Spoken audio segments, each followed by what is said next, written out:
സൗമ്യ. സൗമ്യ ആ എന്താ പാട് ഭക്ഷണം കഴിച്ചാ? ഒപ്പനയിലും ഡാൻസിലൊക്കെ നല്ല ഉഷാറാണ്. നമ്മളെ സ്പെഷ്യൽ ഇത് ബഡ്സ് സ്കൂളില് പിന്നെ കലോത്സവം ഉണ്ടായിരുന്നു മഞ്ചേരി വെച്ചിട്ട്. നല്ല പെർഫോമൻസ് ചെയ്തു. അതല്ല എല്ലാരോടും ഇവിടെ വരുന്ന എല്ലാരോടും അവള് ഭയങ്കര. എത്ര കാലം ഇവിടെ വന്നിട്ട്? ഞങ്ങള് കുറേ ദിവസമായി. ഞങ്ങളിവിടെ എഴുതാനും വായിക്കാനാ വരുന്നത്. അതെ, പഠിക്കാനായി. പഠിക്കാനില്ല. നിങ്ങൾ വീട് ഇവിടെ അടുത്ത് തന്നെയാണോ? ആ പെരുമ്പലത്താണ്. അൽമാരി ഇട്ടച്ച് ഞങ്ങൾ ഉണ്ടാക്കിയ സാധനങ്ങളാണ്. അതെയാ? എന്തൊക്കെ ഉണ്ടാക്കുവോ? ഞങ്ങൾ ഭാഷ ഉണ്ടാക്കും, എന്നതും ഉണ്ടാക്കും. കൊടൊക്കെ ഉണ്ടാക്കുവോ? കൊടൊക്കെ ഉണ്ടാക്കും. കൊട ഉണ്ടാക്കില്ല, ഇത് മാത്രം. പിന്നെ എന്തൊക്കെ ഉണ്ടാക്കും? പൂ ഉണ്ടാക്കും, പ്ലാസ്റ്റിക് പോലത്തെ പൂ. അതൊക്കെ എന്ത് ചെയ്യും? ഇവിടെ വിൽപ്പന നടത്തുവോ? ആ പിന്നെ പെന്ന്. ആരോ ഒന്ന് വാങ്ങുക? രക്ഷിതാക്കൾ വാങ്ങും. രക്ഷിതാക്കൾ ഇവിടെ ഉണ്ടാക്കി വെച്ചിട്ടുണ്ടോ? ആ ഉണ്ടാക്കി. നമുക്ക് കാണാൻ പറ്റുമോ?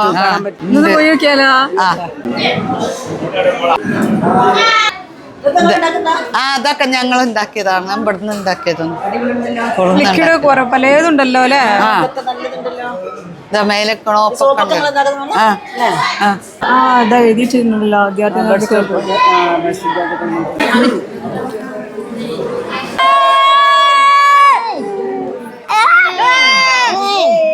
ഇത് ഐക്കരപ്പടി ചെറുകാവ് സ്പെഷ്യൽ ബഡ് സ്കൂളിലെ 55ഓളം മാലാഖ കുഞ്ഞുങ്ങളാണ് കേട്ടോ. അവരുടെ പാട്ടും ചിരിയും കളിയും ഒക്കെ കാണാൻ വേണ്ടിയിട്ട് ഒരു ദിവസം പോയതായിരുന്നു. ദൈവത്തിന്റെ സ്വന്തം മക്കൾ എന്ന് വേണമെങ്കിൽ ഇവരെ പറയാം. ഈ മക്കളെ കാണാൻ പോയപ്പോൾ യാദൃശികമായിട്ടാണ് അവിടെ ഒരു പകൽ വീട് കൂടെ പ്രവർത്തിക്കുന്നുണ്ട് എന്നറിഞ്ഞത്. പകൽ വീട് എന്ന് പറഞ്ഞാല് മക്കളൊക്കെ ജോലിക്ക് പോയാൽ വീട്ടിൽ ഒറ്റക്കായിരിക്കുന്ന മാതാപിതാക്കള്, അതുപോലെ 60 വയസ്സായി ജോലിയിൽ നിന്നൊക്കെ റിട്ടയർ ആയിട്ടുള്ള ആളുകള്, പിന്നെ വീടുകളിൽ തനിച്ചായി പോയിട്ടുള്ള മുതിർന്നവർ, ഇവർക്കൊക്കെ ഒരുമിച്ച് കൂടാനും വർത്താനം പറയാനും ഒക്കെ ഉള്ള ഒരിടമാണ് പകൽ വീട്. രാവിലെ 10 മണി മുതൽ 3:30 വരെ ഇത് പ്രവർത്തിക്കുന്നുണ്ട്. തീർച്ചയായിട്ടും എനിക്ക് ഇങ്ങനെയുള്ള പരിപാടികൾക്കൊക്കെ പോകാൻ ഇഷ്ടമാണ് കേട്ടോ.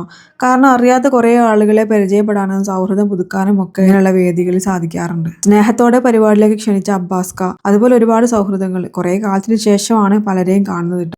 എന്തായാലും ഇങ്ങനെയൊക്കെയുള്ള കൂട്ടായ്മകളും സൗഹൃദങ്ങളും ഒക്കെ ഉള്ളത് കൊണ്ട് ആരും ഒരിക്കലും എവിടെയും ഒറ്റപ്പെടില്ല എന്ന് വിശ്വസിക്കട്ടെ. നമ്മളാൽ കഴിയും വിധത്തിൽ മറ്റുള്ളവർക്ക് ഒരു താങ്ങാവാൻ എപ്പോഴും സാധിക്കട്ടെ.